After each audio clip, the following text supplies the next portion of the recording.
Hadirin sekalian, persidangan akan dimulai. Saya akan membacakan tata tertib persidangan Mahkamah Konstitusi. 1. Pengunjung sidang bersikap tertib, tenang, dan sopan. 2. Pengunjung sidang dilarang: A. Membawa senjata tajam atau barang yang dapat membahayakan. B. Membuat gaduh, berlalu lalang, bersorak-sorai, dan bertepuk tangan selama persidangan. C. Mengaktifkan alat komunikasi secara langsung. D. Membawa peralatan demonstrasi ke ruang sidang. E. Merusak atau mengganggu fungsi sarana dan prasarana dalam persidangan. F. Makan dan minum di dalam ruang sidang. G. Menghina dan merendahkan martabat hakim, para pihak, saksi, ahli, dan pihak lain. Sekian, untuk harap dimengerti. Sidang Pengadilan Mahkamah Konstitusi yang memeriksa dan menghadiri perkara konstitusi dengan nomor perkara 234/PUU/22/2025 dengan Siti Adia Zafira SEMM sebagai pemohon pada hari Senin 29 September 2025. Yang Mulia Majelis Hakim Konstitusi memasuki ruang persidangan. Hadirin dimohon berdiri.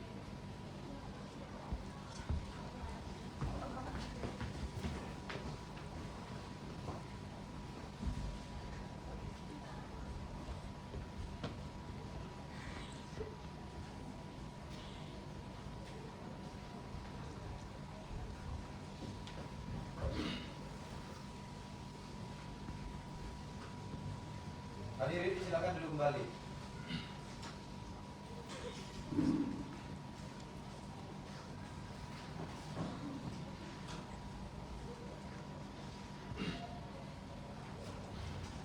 Sidang perkara pendahuluan nomor 234/PUU/22/2025 dengan ini dinyatakan dibuka dan terbuka untuk umum. Assalamualaikum warahmatullahi wabarakatuh. Selamat siang dan salam sejahtera untuk kita semua. Kepada pemohon dan kuasa hukumnya, silakan memperkenalkan diri dan siapa aja yang hadir. Persidangan kali ini saya sebagai pemohon Siti Adia Zafira SEMM dan kuasa hukum saya Devira Febriani Sultana SHMA hadir lengkap yang mulia. Baik. Sesuai dengan ketentuan hukum acara, pemohon mengajukan permohonan ke Mahkamah Konstitusi dan sudah diregistrasi dengan permohonan nomor 234/2025. Sesuai dengan ketentuan hukum acara, hari ini sidang pendahuluan kita akan dengarkan pokok-pokok permohonan. Nanti setelah itu, kami dari majelis akan memberikan nasihat atau saran perbaikan. Silakan pemohon dan kuasa hukumnya. Baik, terima kasih yang mulia. Saya akan bacakan pokok-pokok permohonan.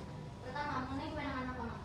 Berdasarkan pasal 24C ayat 1 Undang-Undang Dasar 1945, pasal 10 ayat 1 Undang-Undang nomor 24 tahun 2003 tentang Mahkamah Konstitusi sebagaimana telah dibuat terkait dengan Undang-Undang nomor 7 tahun 2020, Mahkamah berwenang menguji undang-undang terhadap Undang-Undang Dasar 1945.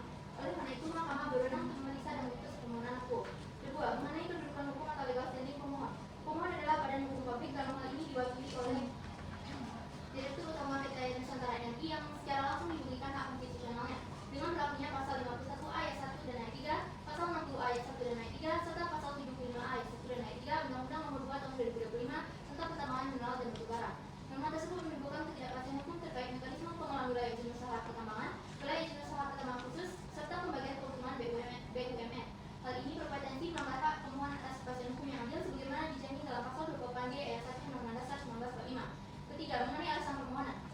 Pemohon mendalilkan bahwa pasal-pasal akuo menimbulkan ketidakpastian hukum dalam mekanisme pembagian keuntungan BUMN pertambangan, mengurangi kesempatan yang adil bagi pihak swasta dalam pengelolaan WUP atau WPK, bertentangan dengan prinsip keadilan dan kepastian hukum sebagaimana diatur dalam pasal 28D ayat 1 dan pasal 31 ayat 4 Undang-Undang Dasar 1945. Adapun petitum pemohon adalah memohon kepada Mahkamah Konstitusi untuk: pertama, mengabulkan permohonan pemohon. 2. Menyatakan pasal 51 ayat 1 dan ayat 3, pasal 60 ayat 1 dan ayat 3, serta pasal 75 ayat 1 dan ayat 3 Undang-Undang nomor 2 tahun 2025 tentang pertambangan mineral dan batubara bertentangan dengan Undang-Undang Dasar 1945 dan tidak mempunyai kekuatan hukum mengikat. Demikian yang mulia, terima kasih. Baik, terima kasih saudara telah menyampaikan pokok-pokok permohonannya. Selanjutnya, kami dari majelis akan menyampaikan saran atau perbaikan. Silakan dimulai dari hakim anggota 1. Baik, terima kasih yang mulia hakim. Saudara pemohon, dalam permohonan saudara perlu ditegas kembali bagaimana kerugian konstitusional yang saudara alami sebagai Direktur Utama PT Nusantara Energi benar-benar nyata akibat pasal-pasal akuo, bukan sekedar kemungkinan saja. Jelaskan juga kaitan langsung dengan hak atas kepastian hukum sebagaimana diatur dalam pasal 28D ayat 1. Dan terakhir, dalam petitum saudara hanya minta agar pasal-pasal dinyatakan tidak mengikat. Saudara bisa tambahkan juga alternatif berupa tafsir konstitusional agar norma tak berlaku sepanjang dimengenai demikian. Begitu ya. Itu saja dari saya.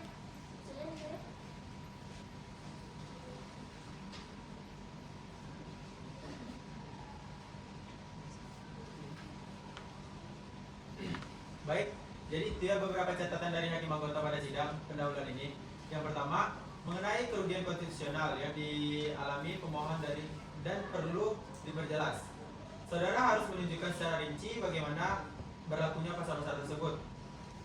Apakah benar-benar menimbulkan kerugian bagi pemohon sebagai Direktur Utama PT Nusantara Energi atau tidak.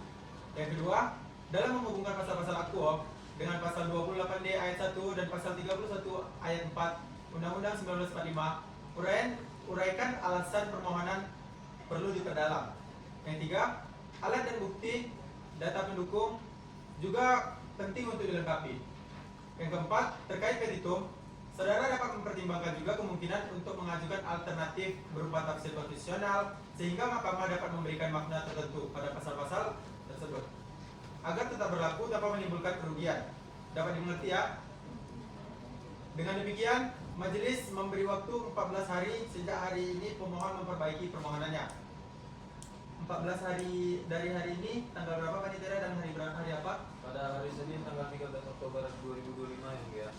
Baik, demikian sidang pendahuluan hari ini. Sidang akan dilanjutkan pada tanggal 13 Oktober 2025 dengan agenda sidang panel. Sidang dinyatakan ditunda dan ditutup.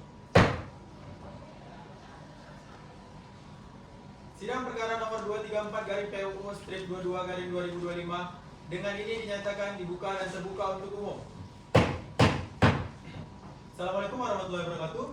Selamat siang dan salam sejahtera untuk kita semua. Langsung saja kepada pemohon, siapa saja yang hadir hari ini, silakan memperkenalkan dirinya.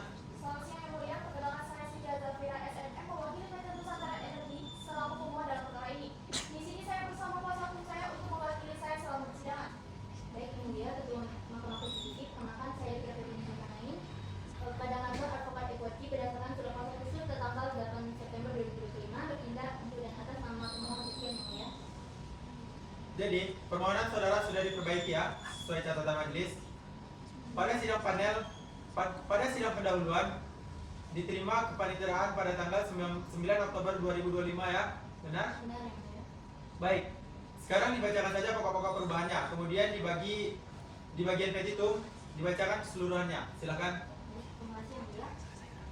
Adapun perihal permohonan kami adalah kemudian pasal 51A ayat 1 dan ayat 3, 60A ayat 1 dan ayat 3 serta pasal 75A ayat 1 dan ayat 3 Undang-Undang Nomor 2 Tahun 2025 tentang pertambangan mineral dan batu bara yang bertentangan dengan pasal 28D ayat 1 dan pasal 34 ayat 31 ayat 4 Undang-Undang Dasar 1945. Pemohon berpendapat bahwa pertama, terkait prinsip kepastian hukum pasal 28D ayat 1 Undang-Undang Dasar 1945, nama dalam pasal-pasal aku membuka ruang multitafsir dan diskriminasi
terima kasih.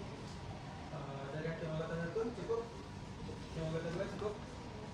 Baik, cukup. Ini nanti akan kita laporkan dalam rapat pemusyawaratan hakim.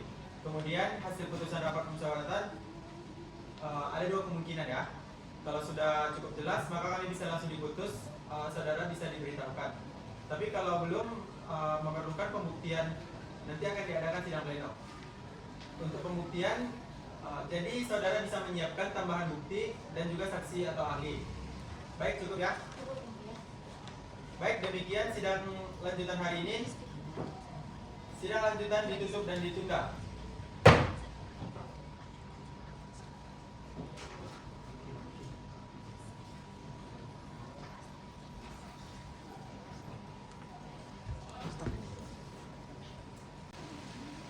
Hadirin dimohon berdiri.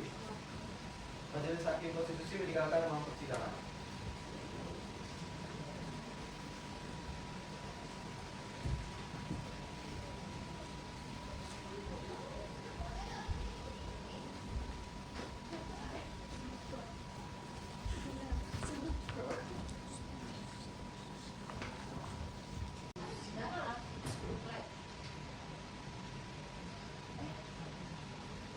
Hadirin dimohon duduk kembali.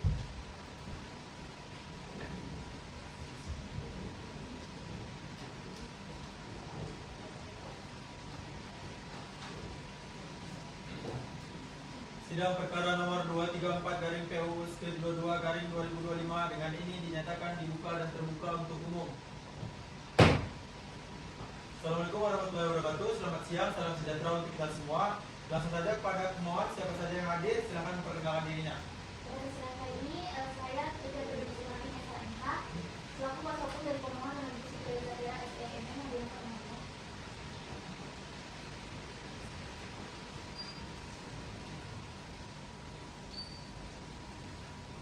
Dari kuasa hukum pemerintah, silakan perkenalkan dirinya. Selamat siang yang mulia, saya Saputra Diri dari kuasa pemerintah hadir dari Direktorat Jenderal Kelautan dan Perikanan Negara. Dari DPR, silakan perkenalkan dirinya. Dari yang mulia, saya sebagai Rahmati Maksud DPR RI di persidangan kali ini. Baik, acara persidangan pada hari ini adalah mendengarkan keterangan pemerintah dan DPR. Pertama, kita akan mendengarkan keterangan pemerintah. Silakan pemerintah. Assalamualaikum warahmatullahi wabarakatuh. Selamat siang, salam sejahtera untuk kita semuanya. Kepada yang mulia Majelis Hakim Mahkamah Konstitusi Republik Indonesia, izinkan saya membacakan keterangan Presiden atas permohonan pengujian materi Undang-Undang Nomor 2 Tahun 2025 tentang perkembangan mineral dan batu bara terhadap Undang-Undang Dasar Negara Republik Indonesia tahun 1945 dan dalam perkara nomor 234/PUU 22/2025. Dengan hormat yang bertanda tangan di bawah ini, Sakitan Jani, Saifah, Rajan Rapatra Perundang-Undangan dalam hal ini, baik bersama-sama maupun sendiri-sendiri bertindak atas nama Presiden Republik Indonesia selanjutnya disebut pemerintah. Yang mulia Ketua Majelis Hakim Mahkamah Konstitusi Republik Indonesia terhadap uraian mengenai ketentuan undang-undang mineral dimohonkan pengujian batu uji kedudukan hukum atau legal standing para pemohon dan pandangan umum mohon dianggap dibacakan. Yang mulia, selanjutnya perkenalkan pemerintah menyampaikan pokok-pokok perkara keterangan sebagai berikut. Yang pertama, bahwa pasal 51 ayat 1 dan 3 Undang-Undang Nomor 2 Tahun 2025 adalah dimaksud untuk dipertimbangkan secara hati-hati mengenai kompetensi dan persyaratan tertentu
Baik, terima kasih keterangannya. Selengkapnya mohon diserahkan kepada majelis hakim ya. Dari majelis hakim ada beberapa catatan atau pertanyaan mungkin? Ada yang mulia. Baik, silakan hakim nomor 3. Baik, terima kasih yang mulia. Ada sedikit pertanyaan kepada pihak pemerintah. Ketika dapat disampaikan atau ditambahkan penjelasan bagaimana pemerintah menanggapi potensi diskriminasi dan multitafsir dalam pengaturan prioritas pembiayaan UIP kepada perguruan tinggi. Sebagaimana diatur dalam pasal-pasal 2, terkhususnya itu terkait kurangnya kriteria objektif, batasan waktu, dan prosedur transparan yang berdampak pada kepastian hukum bagi BUMN. Saya kira sementara itu saja yang mulia. Terima kasih. Ada lagi? Ada yang mulia? Terima kasih yang mulia. Di sini kan pemohon berpendapat prinsip kami ini tidak sejalan dengan prinsip alokasi anggaran pendidikan pada pasal 31 ayat 4 UU 1945. Sebagai pemerintah yang juga ikut dalam pembentukan nama ini, dapat Ibu tambahkan keterangan ini mengenai pandangan pemerintah terkait hal ini. Apakah mekanisme ini tidak akan mengurangi kewajiban negara dalam pembiayaan pendidikan? Mungkin itu saja dari saya yang mulia. Terima kasih. Baik, terima kasih.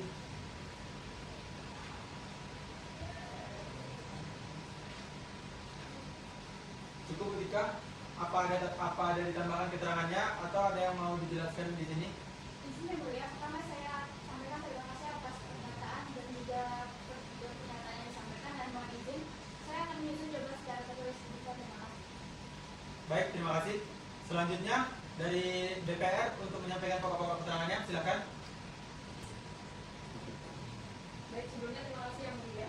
Keterangan Dewan Perwakilan Rakyat Republik Indonesia atas permohonan pengujian materi Undang-Undang Nomor 2 Tahun 2025 tentang perkara pemohon serta hadirin sekalian. Kami menyampaikan terima kasih atas surat dari Mahkamah Konstitusi kepada DPR RI untuk menghadiri dan menyampaikan keterangan di persidangan Mahkamah Konstitusi mengenai permohonan pengujian materi Undang-Undang Nomor 2 Tahun 2025 tentang pertambangan mineral dan batu bara terhadap Undang-Undang Dasar Negara Republik Indonesia tahun 1945 dalam perkara nomor 234 PUU 2022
Baik, terima kasih Bu Silvi. Keterangan selengkapnya dimohon untuk diserahkan ke majelis hakim. Dari Baik yang mulia, kami lampirkan sini soal persidangan terkait dengan kami juga perdebatan di mana dalam proses. Baik, terima kasih Bu. Dari majelis hakim ada beberapa catatan atau pertanyaan mungkin? Ada yang mulia? Baik, disilakan hakim anggota 6. Terima kasih yang mulia. Baik, terima kasih keterangannya dari DPR Ibu Silvi. Mohon nanti bisa dilanjutkan melalui salah sidang ketika proses pembahasan berkenaan dengan norma yang dimuatkan kemudian itu, supaya kita bisa tahu secara persis bagaimana perdebatan yang terjadi pada waktu itu. Kemudian dalam keterangan yang Ibu sampaikan, pengadaan dividen BUMN melalui lembaga dan negara dipandang sebagai instrumen penguatan pendanaan pendidikan tinggi. Pertanyaannya, sejauh mana DPR dapat menjamin bahwa mekanisme ini tidak menimbulkan legal uncertainty dan tidak bertentangan dengan prinsip tata kelola keuangan negara yang telah diatur dalam undang-undang lain, seperti Undang-Undang BUMN. Mohon ditambahkan keterangan terkait ini. Itu saja dari saya. Terima kasih. Baik, yang lain masih ada? Cukup ya? Sekiranya itu Bu Silvi, mungkin bisa ditambahkan catatannya atau keterangannya karena itu paling penting. Mohon dijelaskan di sini atau ditambahkan Bu? Baik yang mulia, nanti kami lampirkan kembali soal persidangan terkait dengan kami depan juga perdebatannya di mana kami nanti jelas secara besok. Baik, terima kasih Bu. Selanjutnya kita akan mendengarkan keterangan ahli yang dihadirkan oleh pemohon, pemerintah, dan juga DPR.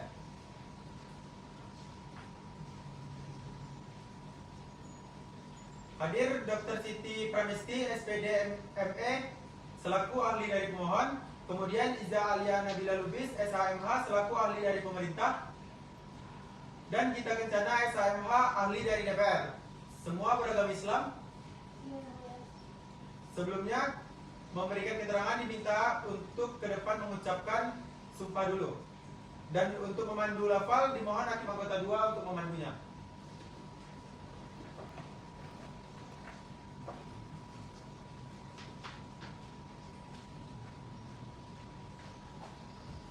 Terima kasih. Kepada para ahli, ikuti lafal sumpah ahli yang akan saya tunjukkan. Bismillahirrahmanirrahim. Bismillahirrahmanirrahim. Demi Allah saya bersumpah Demi Allah saya bersumpah sebagai ahli dan memberikan keterangan yang sebenarnya sebagai ahli dan memberikan keterangan yang sebenarnya sesuai dengan keahlian saya. sesuai dengan keahlian saya. Baik, silakan kembali ke tempat.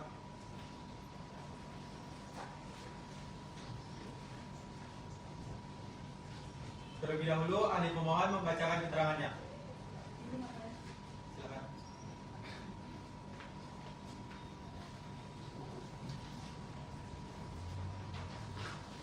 Terima kasih yang mulia, saya Siti Pramesti SPDME akan memberikan keterangan sebagai ahli pemohon atas pengujian Undang-Undang Nomor 2 Tahun 2025 tentang pertambangan mineral dan batu bara terhadap Undang-Undang Dasar Negara Republik Indonesia tahun 1945. Yang mulia majelis hakim yang saya hormati, pertama sekali marilah kita bersama-sama bersyukur kehadirat Tuhan Yang Maha Esa atas segala limpahan rahmat dan karunia kepada kita semua. Kemudian perkenankanlah saya menyampaikan keterangan ahli sebagai salah satu alat bukti di persidangan pengujian undang-undang yang akan diselenggarakan oleh Mahkamah dalam perkara ini. Adapun pokok permohonan dalam perkara ini menyangkut konstitusionalitas pasal 51A ayat 1 dan ayat 3, pasal 60A ayat 1 dan ayat 3, 75 ayat 1 dan ayat 3, Undang-Undang Nomor 2 Tahun 2025. Pada pokoknya, permohonan ini hendak tidak berlaku lagi dan perlu adanya revisi agar tidak adanya pihak yang dirugikan. Terkait dengan pokok permohonan tersebut, ahli akan menyampaikan beberapa pandangan sebagai berikut. Pandangan dalam pasal yang diuji harus dipahami secara selaras dengan ketentuan 28D ayat 1 Undang-Undang Dasar Negara Republik Indonesia tahun 1945 yang menjamin setiap orang berhak atas pengakuan, jaminan, perlindungan, dan kepastian hukum yang adil serta perlakuan yang sama di hadapan hukum. Perguruan tinggi secara konstitusional ditugaskan untuk menyelenggarakan bidang perguruan tinggi yaitu pendidikan, penelitian, dan pengabdian kepada masyarakat. Orientasi utamanya adalah mencetak sumber daya manusia yang unggul serta menghasilkan ilmu pengetahuan bagi kemajuan bangsa. Oleh karena itu, keterlibatan perguruan tinggi dalam kegiatan bisnis, terlebih dalam sektor ekstraktif seperti pertambangan mineral dan batu bara, jelas menyimpang dari mandat pendidikan yang murni. Alih-alih memperkuat fungsi pendidikan sebagai pusat pendidikan dan ilmu pengetahuan, norma tersebut justru menggeser fokus pendidikan ke arah kegiatan komersial yang berpotensi menimbulkan konflik kepentingan, merusak integritas akademik, dan menciptakan ketidakpastian hukum mengenai peran perguruan tinggi dalam sistem pendidikan nasional. Untuk meningkatkan mutu pendidikan dengan amanat 20% baik di pusat APBN maupun di daerah atau APBD, yang artinya seluruh pemerintah daerah juga ikut terikat untuk mendukung pemerataan akses dan mutu pendidikan sesuai kondisi lokal. Ketentuan ini juga mencerminkan prinsip keadilan sosial dan pemerataan. karena tanpa adanya jaminan alokasi minimal, wilayah-wilayah tertentu atau kelompok masyarakat kurang mampu berpotensi tidak mendapatkan layanan pendidikan yang layak. Ketentuan dalam Undang-Undang Minerba yang menimbulkan ketidakjelasan tanggung jawab negara atau berpotensi mengurangi alokasi sumber daya untuk pengembangan pendidikan. Hal tersebut dapat menimbulkan ketidakpastian hukum dan bertentangan dengan kewajiban negara untuk menjamin akses pendidikan yang merata dan bermutu yang diatur dalam Undang-Undang Nomor 20 Tahun 2003 Pasal 3 tentang Sistem Pendidikan Nasional. Yang mana dalam praktiknya pendapatan negara yang berasal dari sektor pertambangan mineral dan batubara merupakan salah satu sumber penting yang menopang APBN dan APBD. Apabila ketentuan dalam Undang-Undang Nomor 2 Tahun 2025 tersebut menimbulkan ketidakpastian hukum, pengalihan kewenangan atau pengurangan hak penerimaan negara dan daerah dari sektor pertambangan, maka secara langsung akan mempengaruhi kemampuan fiskal pemerintah pusat dan daerah dalam memenuhi alokasi minimal 20% anggaran pendidikan. Hal ini dapat merugikan kepentingan pendidikan nasional, terutama bagi daerah penghasil tambang yang bergantung pada dana transport pusat maupun bagi hasil pertambangan yang membiayai sarana pendidikan. Sekian yang mulia. Baik, terima kasih. Dari para pihak, apakah ada yang ingin ditanyakan? Ada yang mulia. Saudara ahli dalam keterangan Anda yang menyebutkan bahwa pasal 51 ayat 1 dapat menjadi sarana penyalahgunaan kewenangan oleh pemerintah dalam pemberian BUP. Penyalahgunaan seperti apa yang dinyatakan oleh ahli pemohon dan bukankah dengan adanya norma AKO mempengaruhi pelaku fungsi dari pendidikan dalam melaksanakan orientasi utamanya? Baik, apa ada lagi dari para pihak? Cukup? Dari majelis hakim ada? Cukup? Baik, kepada ahli pemohon mau ditanggapi sekarang atau bagaimana? Izin menanggapi langsung yang mulia. Baik, silakan. Terima kasih atas pertanyaannya yang sangat mendalam dari pihak pemerintah. Pasal 51 ayat 1 membuka ruang bagi penyalahgunaan kewenangan dalam pemberian WUP apabila tidak diiringi dengan mekanisme pengawasan yang ketat. Hal ini sesuai dengan pandangan saya bahwa orientasi utama perguruan tinggi adalah pidana perguruan tinggi, bukan kegiatan bisnis terlebih yang bersifat ekstraktif seperti pertambangan mineral dan batubara. Dengan adanya prioritas WUP kepada BUMN atau pihak swasta atas nama perguruan tinggi, potensi konflik kepentingan sangat besar. Alih-alih yang berfungsi pendidikan, norma ini justru berisiko menjadikan perguruan tinggi sebagai sarana kepentingan bisnis tertentu. Kondisi demikian juga bertentangan dengan pendidikan akuntabilitas dan kelompok negara seperti prinsip good governance yang wajib dijunjung oleh BUMN. Sebab itu, norma AKUA memang tidak memenuhi standar konstitusional karena mengabulkan mandat pendidikan, menimbulkan ketidakpastian hukum serta berpotensi mengurangi porsi penerimaan negara yang seharusnya menopang alokasi minimal 20% anggaran pendidikan. Sekian. Terima kasih, Alin. Dari pemerintah ada lagi? Cukup yang mulia. Baik, terima kasih ahli dari pemohon. Selanjutnya pada ahli pemerintah dipersilakan untuk memberikan keterangannya. Izin yang mulia. Silakan. Assalamualaikum warahmatullahi wabarakatuh. Yang mulia Majelis Hakim Konstitusi, yang saya hormati pemohon dan atau kuasanya, para pihak terkait dan atau kuasanya serta hadirin yang hadir di persidangan. Perkenalkan, saya Izal Nabil Lugis, SHMH, dihadirkan oleh pemerintah untuk memberikan keterangan dalam perkara AKUO. Keterangan ini disampaikan dalam kapasitas saya sebagai akademisi di bidang hukum sumber daya alam. Terkait dengan pokok permohonan tersebut, saya akan menyampaikan beberapa pandangan. Pertama, pasal 51A tidak membatasi hak BUMN memperoleh WUP karena memberikan akses prioritas kepada BUMN, BUMD, dan badan usaha swasta untuk mendukung perguruan tinggi. Tidak ada diskriminasi, semua badan usaha mendapatkan kesempatan setara selama bekerjasama dengan perguruan tinggi. Sehingga prinsip equality before the law pada pasal 8D ayat 1 Undang-Undang Dasar 1945 tetap terpenuhi.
Tinggi, Teknologi, dan Pengelolaan SDA.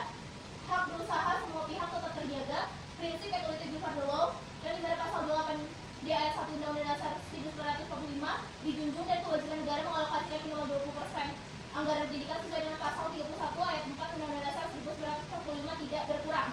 Dengan demikian, pasal 75A konsisten dengan prinsip negara hukum dan tanggung jawab negara dalam memajukan pendidikan nasional.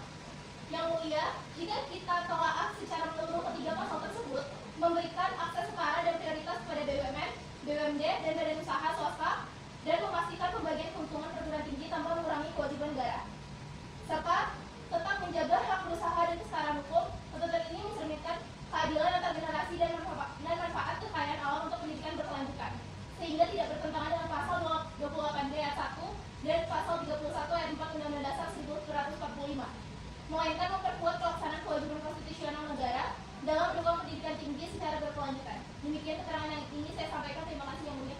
Baik, terima kasih ahli. Apakah ada pertanyaan dari para pihak? Izin yang mulia. Silakan. Saudara ahli tadi menyebutkan bahwa kolaborasi antara BUMN dan perguruan tinggi merupakan bentuk dukungan terhadap pendidikan nasional. Bagaimana saudara ahli mendapati pendapat bahwa mekanisme ini bukan merupakan bentuk alokasi anggaran pendidikan sebagaimana diwajibkan dalam pasal 31 ayat 4 Undang-Undang Dasar 1945, melainkan justru pergeseran tanggung jawab negara? Terima kasih. Baik, ada lagi para pihak? Tidak ada. Dari majelis hakim ada? Tidak ada. Baik, kepada ahli pemerintah silakan ditanggapi. Baik yang mulia, menurut kami kolaborasi antara BUMN dan perguruan tinggi sebagaimana diatur dalam pasal ASUA bukan merupakan pengalihan kewajiban negara, melainkan bentuk penguatan peran dunia usaha dalam mendukung pendidikan tinggi. Mekanisme pembagian keuntungan kepada perguruan tinggi tidak dimaksudkan sebagai pengganti alokasi anggaran pendidikan dari negara, karena kewajiban negara untuk mengalokasi minimal 20% anggaran pendidikan dari APBN dan APBD tetap berlaku sebagaimana ditegaskan dalam pasal 31 ayat 4 Undang-Undang Dasar 1945. Ketentuan ini justru merupakan kontribusi tambahan di luar anggaran negara yang bertujuan untuk memperluas sumber dana pendidikan nasional. Artinya, negara tetap memikul tanggung jawab utama, namun dalam waktu yang sama membuka ruang sinergi strategis antara sektor usaha dan institusi pendidikan. Dengan demikian, ketiga pasal tersebut tidak menggeser kewajiban konstitusional negara, tetapi menghadirkan terobosan kebijakan yang memungkinkan kekayaan alam dikelola secara produktif dan berkelanjutan untuk mendukung pengembangan sumber daya manusia. Sekian yang mulia. Terima kasih ahli. Dari pemohon cukup? Baik, terima kasih dari ahli pemerintah. Selanjutnya kepada ahli DPR disilakan untuk memberikan keterangannya. Baik, assalamualaikum warahmatullahi wabarakatuh. Yang saya hormati yang mulia Majelis Hakim Konstitusi Republik Indonesia, kuasa Presiden dan kuasa DPR, serta para pemohon dan kuasanya. Perkenankan saya Dikerencana SHMH, analis legislatif ahli utama DPR RI, menyampaikan keterangan sebagai ahli atas permintaan DPR dalam perkara nomor 234 perihal pengujian Undang-Undang nomor 2 tahun 2005 terhadap Undang-Undang Dasar 1945. Yang mulia, pasal 5 ini pada dasarnya memperkenalkan pendekatan baru dalam tata kelola sumber daya alam yang tidak hanya menekankan aspek ekonomi, melainkan juga aspek pembangunan manusia dan ilmu pengetahuan. Tiga pasal tersebut memiliki spirit yang sama, yaitu bagaimana kekayaan alam yang bersifat tidak terbarukan dapat memberikan kontribusi nyata pada sektor pendidikan tinggi. Yang mulia, jika kita melihat secara keseluruhan, tiga pasal ini lahir dari gagasan besar bahwa pengelolaan SDA tidak boleh terputus dari agenda pengembangan SDM.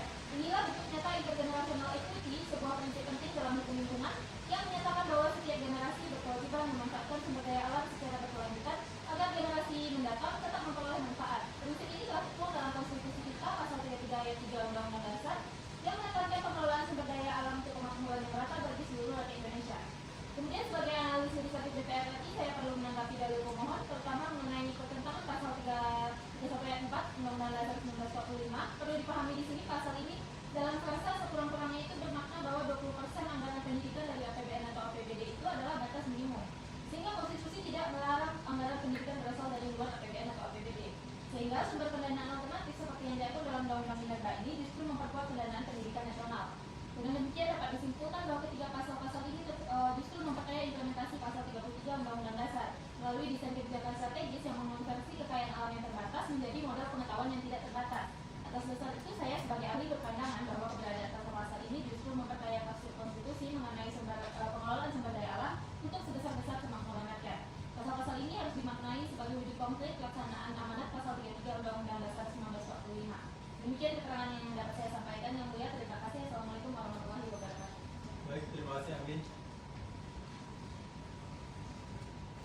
ada pertanyaan dari para pihak pada ahli. Dari majelis hakim, Ada yang mulia. silakan hakim anggota 4. Terima kasih keterangannya di DPR. Sebagai ahli analisis legislatif di DPR Republik Indonesia, sebelum mengesahkan Undang-Undang Minerba, khususnya pada pasal-pasal akuo, apakah ada jaminan hukum yang jelas bahwa komponen yang dialokasikan dari BUMN ini benar-benar akan digunakan untuk tujuan riset dan pengembangan perguruan tinggi, bukan untuk kepentingan lain yang berpotensi menimbulkan moral hazard? Itu saja yang mulia. Terima kasih hakim anggota. Silakan tanggapi ahli. Terima kasih atas pertanyaan yang sangat mendasar yang mulia. Pasal-pasal aku secara eksplisit disyaratkan adanya perjanjian kerja antara BUMN, BUMD atau swasta dengan perguruan tinggi negeri. Untuk perjanjian ini adalah lex contractus yang memiliki kekuatan komunitas berdasarkan pasal 13.8 KUH Perdata. Kemudian Undang-Undang Minerba memberikan delegasi kepada peraturan pemerintah atau peraturan menteri untuk mengatur mekanisme lebih lanjut. Selain itu, sesuai ketentuan Undang-Undang Nomor 12 tentang pembentukan peraturan perundang-undangan, setiap norma memuat kewajiban harus diikuti dengan mekanisme pengawasan dan sanksi. Perguruan tinggi negeri sendiri dibentuk pada Undang-Undang Pendidikan Tinggi yang mewajibkan pengelolaan dana pendidikan dilakukan secara mandiri, transparan, dan akuntabel. Jadi menurut saya sudah ada jaminan hukum yang cukup di Indonesia untuk mengoptimalkan risiko moral hazard dari Undang-Undang Minerba ini yang mulia. Baik, cukup ya. Terima kasih ahli DPR. Baik, kalau begitu ini sidang terakhir. Pemohon, DPR, dan pemerintah silakan untuk menyerahkan kesimpulannya paling lambat 7 hari setelah sidang ini selesai. Maka agenda selanjutnya adalah pengucapan putusan oleh Majelis Hakim Konstitusi. Dengan demikian, sidang ditunda dan ditutup. Persidangan dengan agenda mengucapkan putusan dinyatakan dibuka dan terbuka untuk umum. Assalamualaikum warahmatullahi wabarakatuh. Salam sejahtera untuk kita semua. Agenda persidangan pada pagi ini adalah pengucapan putusan. Oleh karena itu, disampaikan beberapa hal sebelum pengucapan putusan. Pertama, kami majelis hakim tidak lagi memeriksa kehadiran Bapak Ibu sekalian, baik para pemohon, kuasa DPR, kuasa pemerintah, karena tadi sudah dilakukan pengecekan oleh bagian persidangan atau kepaniteraan. Kemudian yang kedua, dalam pengucapan ketetapan dan putusan ini, majelis hakim hanya akan mengucapkan pada bagian pokok-pokoknya saja. Dengan pertimbangan yang pertama, supaya waktu lebih ringkas, salinan putusan secara lengkap juga akan disampaikan kepada para pihak setelah persidangan ini selesai. Selambat-lambatnya 3 hari setelah persidangan ini ditutup. Kemudian yang ketiga, diingatkan kepada para pihak supaya tidak menyela atau mengajukan instruksi selama pengucapan dilakukan. Kemudian yang terakhir, Ibu Bapak sekalian untuk menjaga ketertiban persidangan. Baik, berikutnya akan diucapkan putusan nomor 234 oleh hakim anggota 1. Silakan hakim anggota 1. Terima kasih yang kedua. Yang akan didengarkan para pihak. Putusan nomor 234 dari PUU Strik 22/2025 demi keadilan berdasarkan ketuhanan yang Maha Esa. Mahkamah Konstitusi Republik Indonesia yang mengadili pengujian undang-undang pada tingkat pertama dan terakhir menjatuhkan putusan dalam permohonan pengujian Undang-Undang Nomor 2 Tahun 2025 tentang pertambangan mineral dan batu bara terhadap Undang-Undang Dasar Negara Republik Indonesia tahun 1945 yang diajukan oleh PT Nusantara Energi. Dalam hal ini diwakili oleh Siti Alia Zafira SEMM sebagai pemohon. Memberi kuasa kepada Devira Febrian Indoparai SHMH selanjutnya disebut sebagai para pemohon. Membaca permohonan dan seterusnya dianggap diucapkan. Untuk perkara seterusnya dianggap diucapkan. Pertimbangan hukum. Kewenangan Mahkamah dan seterusnya. Mahkamah berwenang mewadili permohonan para pemohon akuo. Kedudukan hukum pemohon dan seterusnya. Pemohon memiliki kedudukan hukum untuk mengajukan permohonan akuo. Pokok permohonan dari poin 1.1 sampai dengan 1.11 hingga seterusnya dianggap telah diucapkan. Selanjutnya pertimbangan hukum poin 3.1 sampai 3.10 dianggap telah dibacakan. 3.11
Selanjutnya amar putusan mengadili 1. Mengabulkan permohonan pemohon untuk sebagian.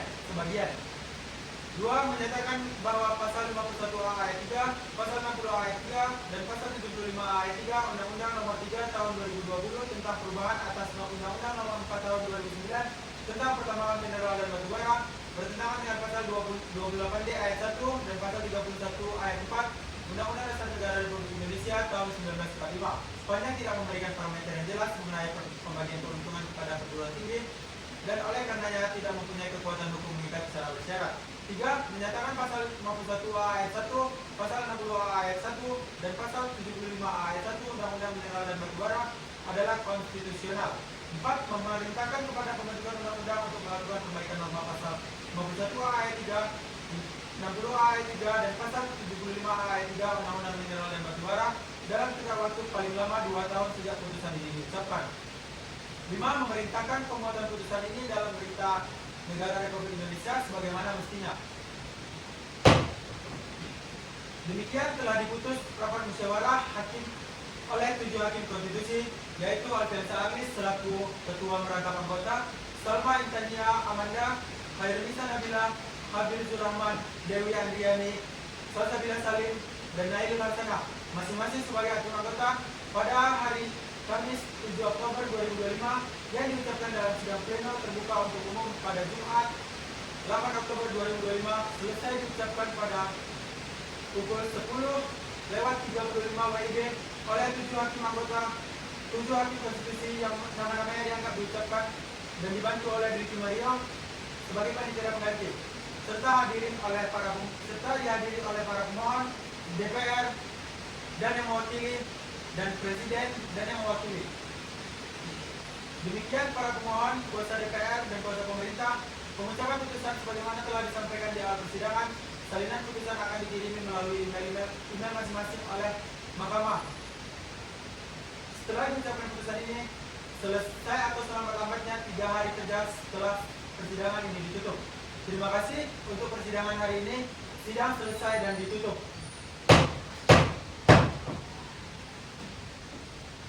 Hadirin dimohon berdiri. Majelis Hakim Konstitusi meninggalkan ruang persidangan.